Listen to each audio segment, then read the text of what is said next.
presented by One Films.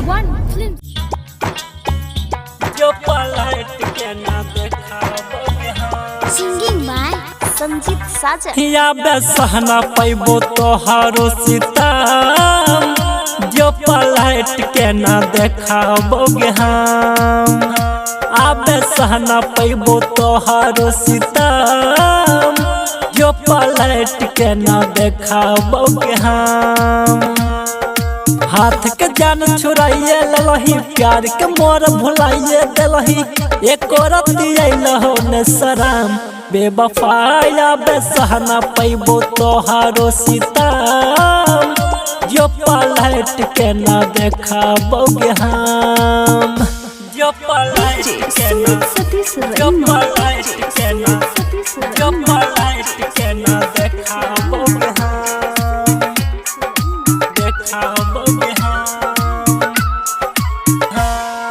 देखी हमर हाल ऐसन लागे नहीं छमाया गे देखी हमर हाल ऐसन लागे नहीं छमाया गे बाबू सोना कही हमरा कैला ही पराया गे तोड़ के हमर सबटा सपना बना लही दोसर के अपना भेलो ही के जन तू बेरहम बेवफाया बेसहना पैबो तोहारो सीताम जो पलट के ना देखाबोगे हम जो पलट के ना जो पलट के ना जो पलट के ना देखाबोगे हम देखाबोगे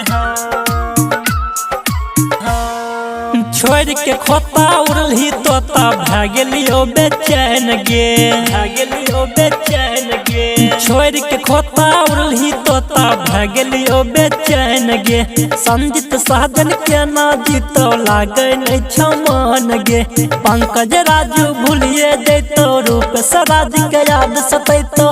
बन गेलही तना बेरहम बेवफाया बेसहना पैबो तोहार सीताम